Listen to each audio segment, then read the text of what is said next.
सर्वप्रथम मैं इस दुर्गागंज की धरती को नतमस्तक होकर प्रणाम करता हूं। यहाँ पर उपस्थित हमारे किसान राजा शब्द का प्रयोग मैं इसलिए कर रहा हूं क्योंकि असली राजा अगर कोई है तो वो हमारा किसान है। तो मैं अपने किसान राजा के चरणों में भी नमन करता हूं। मित्रों, मंचा सिंह हमारे जिला पंचायत अध्यक्ष माननीय त्रिपाठी जी, चारों तरफ ले लीजिए। हमारे किसान मोर्चा के जिला अध्यक्ष सुरेंद्र भाई दुबे जी, मंच में उपस्थित पांडे जी और हमारे समस्त गणमान्य लोगों को भी मैं प्रणाम करता हूं। मित्रों, मैं अपनी बात शुरू करने के पहले एक बार मां भारती के उद्घोष से इस वायुमंडल को बदलने की भी कामना करता हूं। तो मेरे साथ एक बार कहेंगे आप सभी, भारत माता की जय, भारत माता की जय। आवाज में जोर नहीं लग रहा मित्रों, ये हम किसानों की आवाज है। भारत माता की जय, भारत माता की जय, वंदे मातरम। मित्रों, मेरा परिचय आपको बताया गया। मैं राहुल चतुर्वेदी हूं। मैं आप लोगों के बीच में आज यहाँ पे आया हूं आपसे मिलने, आप लोगों का हाल जानने। मित्रों, भारत देश के अंदर आज हमने देखा होगा टीवी चैनल, न्यूज चैनलों पर कि हर एक विपक्ष पार्टी जो कभी किसानों के बारे में जिनको कुछ भी नहीं पता था, ना उनके दिमाग में किसानों के लिए कोई जगह था, आज ऐसी हर एक विपक्ष पार्टियां किसानों की हितैषी और हमदर्द बन के टीवी चैनलों पे अपने आप को प्रसारित कर रही है। हमने अभी कुछ ही वर्ष पहले देखा होगा, हमारे सपा के बड़े नेता जो पहले मुख्यमंत्री भी थे, जिन्होंने किसानों के बहुत बड़े आंदोलन को पूछने के लिए उस पे गोली भी चलवाई थी, जिसमें कई किसान मारे भी गए थे। क्या हम लोग वो दिन भूल गए? नहीं, परंतु आज ये सारे हितैषी बहरूपीय बनकर किसानों को बरगलाने, किसानों को फुसलाने, बहकाने और किसी न किसी तरीके से सत्ता परिवर्तन करके इसका लाभ लेने का प्रयत्न यहां पर किया जा रहा है। मित्रों, आज लखीमपुर खीरी की घटना हो या फिर दिल्ली के पास जो किसानों ने जमावड़ा किया हुआ है, ये लोगों ने हमेशा किसानों को बरगलाने के लिए कहा कि किसान तकलीफ में है, किसान के पास खाने के लिए कुछ नहीं है, किसान के पास सोने के लिए कुछ नहीं है। हमने टीवी और न्यूज चैनलों में, जैसा मैंने कहा कि देखा, लखीमपुर खीरी और इस तरफ टिकैत नाम का जो डकैत अभी पांडे जी ने कहा, उस डकैत और उस डकैत की संगठन के किसानों के पास रेंज रोवर, मर्सिडीज, BMW और फॉर्च्यूनर के नीचे किसान गाड़ियों से नहीं वहां चल रहे हैं। उसके बाद भी वो कहते हैं कि किसान तकलीफ में है। दिन रात वहां बिरयानी बट रही है, इसी टेंट में रह रहे हैं, उसके बाद भी कह रहे हैं कि किसान तकलीफ में है।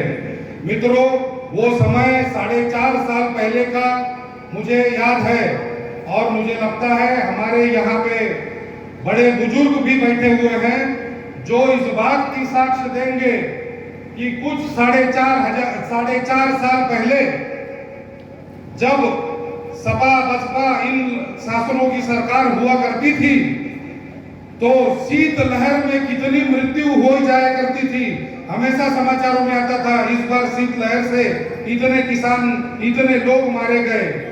क्या उसका कारण होता था?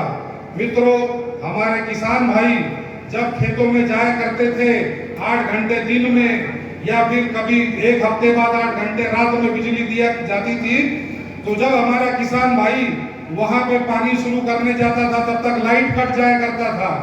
जब वो फिर जाता था कहीं उसे सर्पदंश का सामना करना पड़ता था, सर्पदंश से मृत्यु होती थी, कभी शीतलहर से मृत्यु होती थी। मित्रों, इतने दुख दर्द को झेलने के बाद हमने 4.5 सालों में किसी अखबार में कहीं पढ़ा कि शीतलहर से भी मृत्यु होती है? पढ़ा कहीं? नहीं। इसका कारण क्या है? हमारी सरकार किसानों के पक्ष की सरकार है, किसानों के बारे में सोचने वाली सरकार है।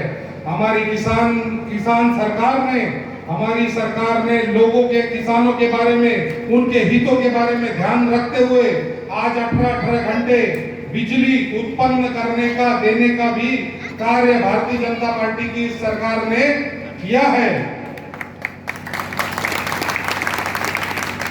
मित्रों, कुछ ही सालों पहले आपको याद रहा होगा, जब हम खाद लेने के लिए, डाई यूरिया लेने के लिए, ऐसा लगता था कि जैसे कोई दंगल या कोई लड़ाई जीतने के लिए हम जा रहे हैं। हम जाया करते थे, वहां पुलिस की लाठियां खानी पड़ती थी, मार झगड़ा, पटका पटकी सब हो जाता था। आज 4.5 सालों से हमें कहीं पता चल रहा है कि हम डाई लेने गए या यूरिया लेने गए, जिस प्रकार हम अपने घर का राशन भरवाने जाते हैं, तेल सब्जी लेने जाते हैं, उसी प्रकार डाई यूरिया और ये सारी चीजें हमें उपलब्ध कराई जा रही है। हमें पाइप पर सब्सिडी, हर एक बात में सरकार ने किसानों का हित चाहा है। आपको याद होगा, कई साल पहले प्रधानमंत्री राजीव गांधी जी ने कहा था कि मैं 1 रुपया भेजता हूं तो भारत का किसान उसके जेब में सिर्फ 15 पैसा पहुंचता है। हमारे यशस्वी प्रधानमंत्री नरेंद्र मोदी जी ने राजीव गांधी जी की बातों को ध्यान में रखा। उन्होंने आज हमारे किसानों के खातों को सीधे सरकार से जोड़ दिया और जोड़ के जो भी किसानों को मिलने वाली सम्मान निधि है वो सीधे सीधे किसानों के खातों में पहुंचाने का काम किया। मित्रों, प्रधानमंत्री नरेंद्र मोदी जी ने बिचौलियों के सारे कारोबार को बंद कर दिया। हमें सार्वजनिक शौचालय के जगह हमारे घरों के सामने शौचालय बनवाने के लिए निधि दिलाने का काम किया। हमें कई प्रकार से आवास बनाने के लिए निधि का काम किया। ये सारे निधि सरकार ने हमारे लिए, हमारे आपके लिए, हमारे विकास के लिए दिया है। और परंतु ये सारे निधि और ये सारे कामों के बावजूद विपक्ष कहता है कि सरकार ने किया ही क्या है। आपको ये बता दें कि बहुत ही जल्द किसान सम्मान निधि भी दुगनी करने का कार्य हमारी सरकार करने जा रही है। मित्रों, कोरोना काल में जिन लोगों ने अपनों को खोया, मुझे उनका बहुत अफसोस है, दुख है। परंतु जिन लोगों के वजह से खोया, क्या हम लोग इस बात को जानने की कोशिश नहीं करेंगे? क्या हम जानना ही नहीं चाहेंगे कि हम लोगों ने हमारे लोगों को खोया कैसे? मित्रों, जिस समय हमारे यशस्वी प्रधानमंत्री ने भारत देश के अंदर कोरोना वैक्सीन बनाने का कार्य किया, तो सारी विपक्षी पार्टियों की कान खड़े हो गए। उन लोगों ने जब देखा कि इन्होंने तो देश में वैक्सीन बना लिया, अब हमारे पास बोलने के लिए क्या है, तो कहीं बुआ तो कहीं बबुआ, कहीं चाची तो कहीं भतीजा, हर लोगों ने भारतीय जनता पार्टी की द्वारा किए हुए कार्य और वैज्ञानिक जिनका तो किसी पार्टी से भी संबंध नहीं, उनके मेहनत को भी झुठलाते हुए इस वैक्सीन को भाजपा की वैक्सीन का नाम दिया। बबुआ ने यह तक कह दिया कि हम भाजपा की वैक्सीन नहीं लगाएंगे, जब हमारी सरकार आएगी तब हम अपनी सपा की वैक्सीन लगाएंगे।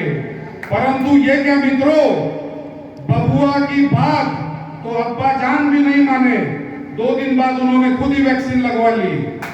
तो जब अब्बा जान ही आपकी बात आपके घर में नहीं मान रहे हैं, तो हम किसान, हम देश के जवान आपकी क्या बात मानेंगे?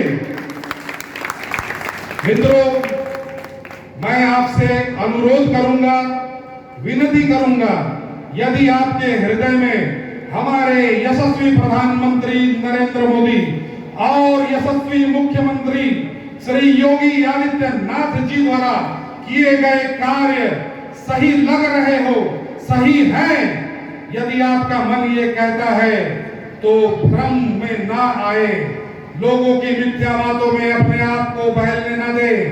मित्रों, 2022 का चुनाव तुम्हारे सामने, हमारे सामने खड़ा है। ये 2022 के चुनाव में उत्तर प्रदेश को हराने के लिए विदेशी आक्रांता, विदेशी ताकतें भी जुट गई है। आज यहाँ पर वामपंथी हो, खालिस्तानी हो, पाकिस्तानी हो, हर स्थान के लोगों ने अपने पैसे झोंक दिए हैं। ये सपा बसपा रूपी सर्पों को हमारे ऊपर छोड़ दिया गया है कि पैसे बांटो, कुछ भी करो, सरकार गिराना है हमको, क्योंकि उत्तर प्रदेश का किसान, उत्तर प्रदेश का जवान ही तय करता है कि भारत की सत्ता पे किसका राज होगा। मित्रों, हमें 2022 के चुनाव में पहले से भी अधिक प्रचंड मतदान करके हमारे यशस्वी मुख्यमंत्री योगी आदित्यनाथ जी को फिर से यहाँ पर लाना है, फिर से उन्हें मुख्यमंत्री बनाना है। और जिस प्रकार से उत्तर प्रदेश में गुंडा राज समाप्त किया है, उसी प्रकार से उत्तर प्रदेश का विकास अगले 5 सालों में पुनः होना चाहिए। इसे आपको तय करना है, हमको तय करना है, हमारे किसान भाई, जवान, हमारी माताएं, बहनें, इन सभी को तय करना है। मित्रों, आज कहां है वो मुख्तार अंसारी, कहां है वो अतीक अहमद? ये सारे माफिया सिंडिकेट चलाते थे, हमारे हिस्से के सारे पैसे खा जाते थे, और हम लोग बस यही सोचते रहते थे फलाने आ गए, फलाने चला गए। आज ये सारे कारोबारी या तो सलाखों के पीछे है या तो प्रदेश से बाहर है। मित्रों, कम से कम इन बातों का सम्मान हमारे हृदय में है, तो मैं जानता हूं हमारा किसान अपने दोनों हाथ उठाकर हम कार्यकर्ताओं को अपना अमूल्य आशीर्वाद देगा और 2022 में बहुत ही ताकत के साथ विधानसभा चुनाव में एक बार फिर अपनी जीत को दर्ज कराएगा। इसी के साथ मित्रों, मैं अपनी वाणी को विराम देता हूं और आपके आशीर्वाद की कामना करते हुए आपने किसान भाइयों को, माताओं बहनों को और समस्त दुर्गागंज के लोगों को, भदोही जनपद और विधानसभा के वासियों को नतमस्तक होके प्रणाम करता हूं। भारत माता की जय, भारत माता की जय, भारतीय जनता पार्टी। मैं आगे की कार्रवाई के लिए हमारे पांडे जी को कहता हूं। धन्यवाद चतुर्वेदी जी, बहुत विवेकपूर्ण अभिभाषण, आपने अपने विचार को रखा, बहुत बहुत धन्यवाद। इसी क्रम को आगे बढ़ाते हुए